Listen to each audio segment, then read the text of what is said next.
अजित पवार आणि अमित शहांच्या गुप्त बैठकीवर संजय राऊतांनी टीका केली आहे। महाराष्ट्राबाबत यांचं कपट हळूहळू स्पष्ट होतंय। नाट्यसृष्टीचं अजित पवार आणि फडणवीसांसारख्या कलाकारांकडे दुर्लक्ष होत असल्याचं देखील राऊत म्हणाले। यापुढील नाटकांमध्ये त्यांना संधी दिली जावी। युतीला कौल असताना महाविकास आघाडीची स्थापना हे कपट नाही का? तर सुनील तटकर यांनी राऊतांना हा सवाल उपस्थित केलाय।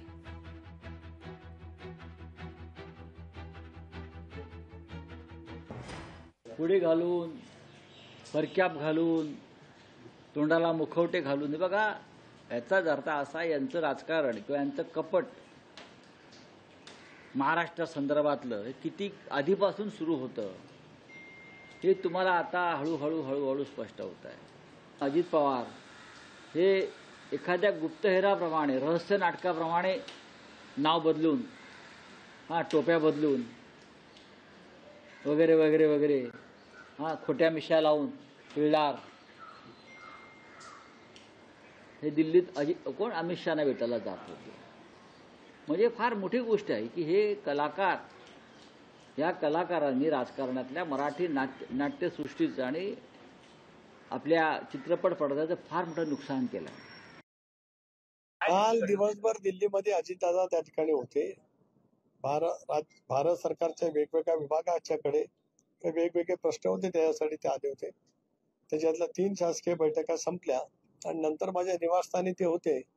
त्याने दिल्लीतल्या पत्रकार मित्रांनी मला विनंती केली की दादांच्या जवळ त्यांची भेट आहे घेणं, त्यांची इच्छा व्यक्त केली, अनौपचारिक चर्चा व्हावी। किमान 1 तास माझ्या विनंतीनुसार दादाने मान्यता दिली। 1 तासभर गप्पा झाल्या, खूप खेळीमेळीच्या वातावरणामध्ये गप्पा झाल्या। त्याच्यामध्ये जे दादांच्या मोकेपणाच्या स्वभावाप्रमाणे जे काय बोलायचं होतं ते बोललं। ते आज मला असं वाटतं अनौपचारिक चर्चेचा तपशील आज आपल्या सगळ्या वाहिन्यांच्या वरती फिरतोय। बरं आहे।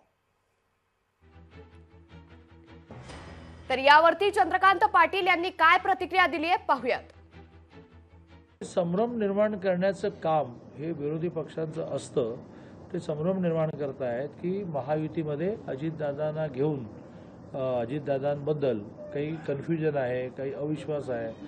शून्य असं काही नाही आणि आम्ही अतिशय गुण्यागोविंदाने नांदतो आहोत। एखाद्या विधानसभेमध्ये 2 नेते एकमेकांबद्दल काही बोलले तर ते काही राज्याच्या नेत्यांचं मत होऊ शकत नाही। नॉट नेसेसरी त्यांची कामं म्हणत आहे मी। हे महायुती जागा, 12 राज्यपाल जागा, विधान परिषद सभापती, महामंडळ, खूप विषय असतील माहीत नाही, पण त्यांनी वारंवार भेटण्याने उलट ते त्यांच्या मनातले सगळे जे प्रश्न आहेत ते क्लिअर करून घेत असतील। हे बाहेर लोक काय बोलत आहेत, अमित भाई त्यांना समजत असेल की कुछ भी बोल तो मैंने बोला क्या, हम तीनों साथ में लड़ेंगे।